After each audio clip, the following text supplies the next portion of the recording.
Most of my memories out here were losing to Brian Hawks in different levels of the divisions. Semis, quarters, finals, didn't matter. I used to love my friends telling me, hey, I got some money on you in this tournament. This is going to be great. And I said, why would you do that? I've lost to him every single time. Why is it going to be different this time? And sure enough, I never beat him at anything.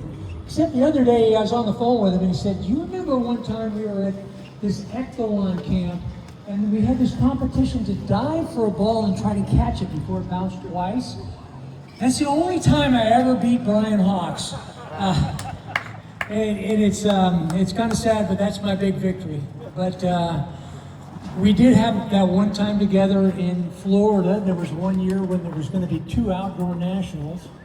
And so Brian and I said, let's go over to Florida and try to make it so there's just one. And quite an event, and it's a little different plan there. Their courts were a little more uphill than we're used to. Here, these courts seem pretty flat there. It seems like you were hitting uphill.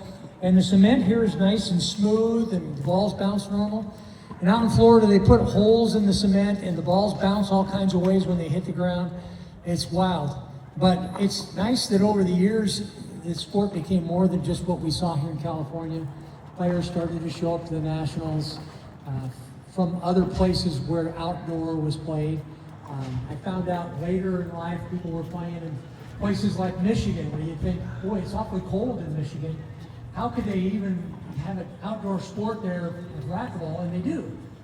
And some of these places put little quarter ceilings up there, and that was actually the fun part. Is we started our own tour, just people together. We said, let's go play all these different places. And we show up at Santa Ana College and Orange Coast College, and we went out into Buena Park and played, went into LA. And I started to realize I was basically a traveling gang member for this gang called Racquetball. And what was nice about the traveling gang is we played the gangs, and because they were there at the parks playing with their courts. And they were their courts, but the one thing that they did and respected was you were there to play ball, and they didn't care that it was about gang activity in their life most of the time. What they enjoyed was you got a good game of pickleball or handball if you had to. Sometimes you'd show up and they didn't want to play racquetball, and so you set your racket down and you go play handball with the group. So it was an awful lot of fun. And to me, that was my first tour in racquetball, was traveling around everywhere. And I think I met a lot of people from a lot of different places, all over California, basically. At one point, Mike Martinez was here one day. I was playing some indoor, and I said, I'm having trouble learning this indoor game. And he says, well, you're playing all the tournaments in California here, Southern California. You got to go to Northern California. And that's where I met some of the indoor players that were playing in the amateur circuit at the time. And we had a lot of fun, and we learned how to play the game.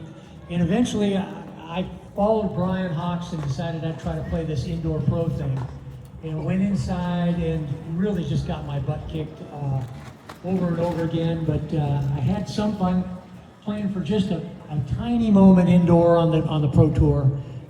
Never amounted to much, but it was fun. And that's when I realized I really was an outdoor player.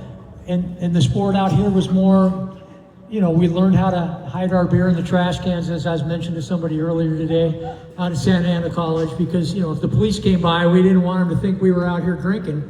But, it was more of a party sport. People showed up and brought their families and chairs, and it was a whole afternoon activity.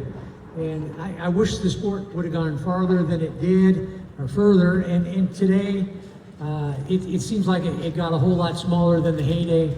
And so, as Mike Peters may have mentioned, I kind of hopped on another sport, hitting the ball around made of plastic. I don't know what they call the thing, but it's an interesting sport. And then just a couple of months ago, I went down to South America and started hitting another ball around in a somewhat indoor court, but it's outdoor, and they call it paddle or padel here. And it's a lot like outdoor racquetball in a lot of ways. It's a paddle, and when I started, the paddles were kind of small. They were, the little bandito was a tiny paddle. And then in 1990, when I played the singles, we were kind of at the intermediate size racket. And then now, these things and the ball and everything is just so fast. It's amazing how anyone can keep up with the speed, but everyone is out here doing it. But anyway, I'm glad that I had a chance to play in my 27 years playing the pro amateur outdoor. I'm glad I had a chance to play with basically almost all the legends that we've had in the game. And it's my greatest opportunity to thank the sport for all the years it gave me, keeping me from going to a real job for many years. But eventually I finally had to get a real job, and that took me away from the sport for a lot of years. And it was 2006 when I had my last chance out here with Rocky. And I realized, I'm just too broken down of a horse to compete with this anymore. But I do remember playing Rocky in that Northern California circuit that I ran, and it was always fun to have his dad saying, you got to be able to beat this old guy. He's just diving around saving the balls. You got to get out there and compete with it.